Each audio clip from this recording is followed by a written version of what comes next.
que é o Fundo Rural? Aqui, quando a gente tem as empresas do comércio, indústria, serviço, nós temos a contribuição previdenciária patronal, contribuição do INSS, né? Então, a contribuição do INSS que vai para a aposentadoria dos trabalhadores urbanos. No agronegócio, no campo, nós temos o que chamamos de fundo rural, que nada mais é do que a contribuição previdenciária patronal do campo, do produtor rural. É a previdência dos trabalhadores rurais. Então, os produtores rurais, eles têm que efetuar a contribuição via fundo rural, que nada mais é do que o INSS também, porém com um nome diferente, né? Então, inclusive, na última alteração que nós tivemos da legislação, o nome mudou. Então, hoje o Fundo Rural, comumente conhecido, ele se chama Contribuição Previdenciária Patronal Rural, tá? Então, ele não se chama Fundo Rural, mas como os nossos clientes conhecem como Fundo Rural, como nós conhecemos como Fundo Rural, é assim que a gente apelida carinhosamente ele e vai levar esse apelido para sempre. Mas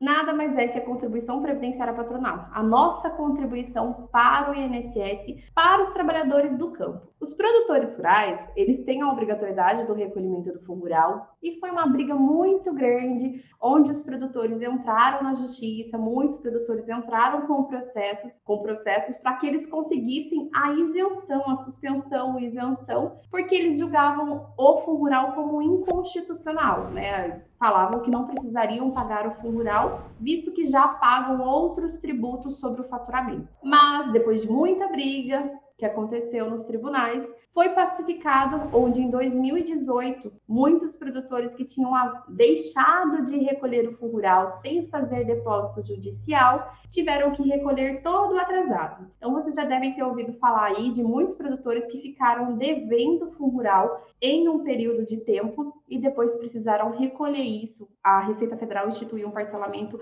específico para o fundo rural, então isso fez com que muitos produtores começassem a se regularizarem. Mas de 2018, quando saiu a decisão final, a Receita Federal pacificou e instituiu novas regras referentes ao fundo rural. Em 2018 também passou-se a opção, o produtor rural, ele, assim como acontece na construção civil, que a gente tem a desoneração da folha de pagamento, nós temos duas opções para que o produtor rural efetue o recolhimento, né, a arrecadação do fundo rural. Hoje, as duas opções que nós temos é via folha de pagamento ou então via comercialização. Produtor rural, todo começo de ano, e eu falo assim, planejamento tributário do fundo rural, ele não deve acontecer no começo do ano, não. Ele é consolidado a opção junto com a folha de pagamento de janeiro, que nós enviamos até o quinto dia útil. Porém, esse planejamento tributário, eu saber, eu decidir por qual eu vou optar, tem que acontecer no máximo em dezembro do ano anterior. Já explico para vocês por quê. Então, nós temos duas opções: faturamento, que é a comercialização, ou então via folha de pagamento. Como é que eu sei se para o meu cliente compensa mais? Meu cliente tem pouco funcionário, eu acho que para ele compensa mais via folha de pagamento. Tá, planejamento tributário não dá para ser feito no achismo, é através de valores, né? Então, eu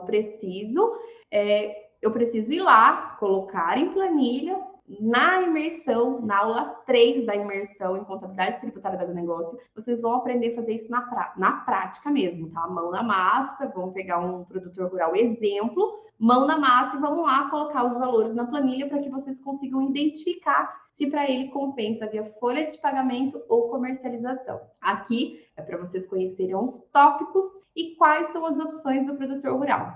O produtor tem pouco funcionário. Será que para ele compensa? Bom, se você não fizer o cálculo, você não vai saber.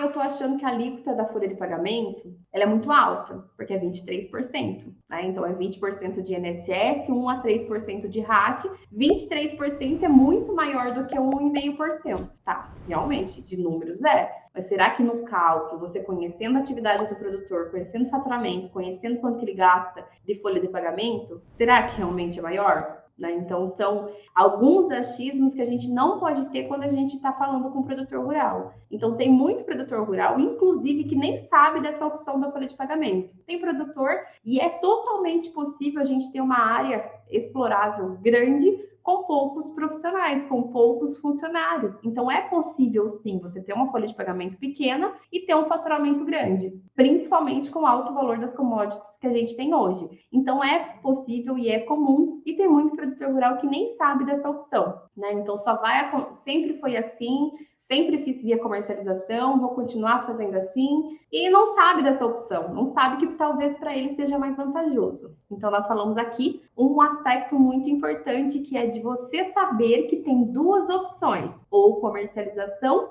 ou então a folha de pagamento. Ok, tem duas opções. E quando é que eu posso fazer essa opção? Em janeiro, eu faço a opção, eu consolido em janeiro, através da folha de pagamento. Se eu optar pela folha de pagamento, eu já tenho que recolher o INSS referente, incluir isso dentro da folha de pagamento de janeiro. Então, eu vou consolidar essa informação em janeiro. Envio o E-Social, eu mudo a anotação tributária dentro do E-Social, dizendo que houve essa alteração. A alteração, ela é irretratável por todo o ano calendário. Uma vez que eu optei pela folha de pagamento, eu sigo todo o ano calendário pela folha de pagamento. Uma vez que eu optei pela comercialização, sigo todo o ano calendário via comercialização. Fernanda, eu não tenho funcionário em janeiro, não tenho nenhum funcionário. Eu posso fazer essa opção depois?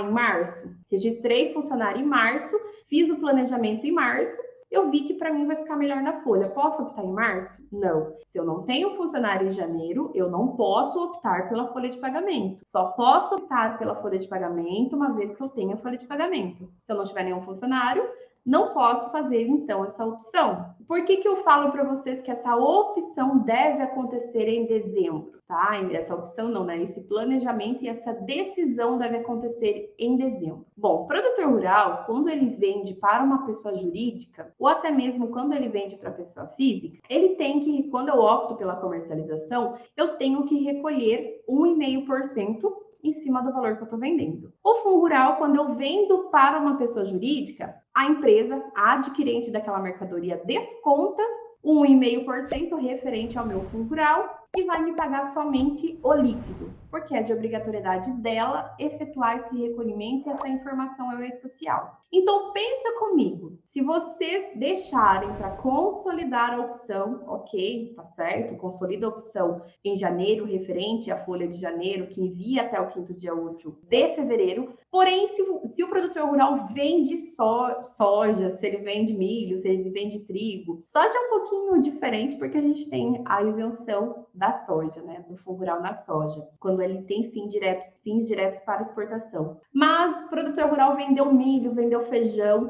logo no dia 2, dia 3 de janeiro. Bom, mas e daí? O adquirente desconta ou não desconta o fundo rural? Vai ser folha ou vai ser comercialização? Se eu optei pela folha, eu tenho que enviar uma declaração para o meu adquirente, avisando para não haver desconto, né? Então, 1,5% em cima de uma nota alta é bastante dinheiro para o produtor rural que está sendo descontado.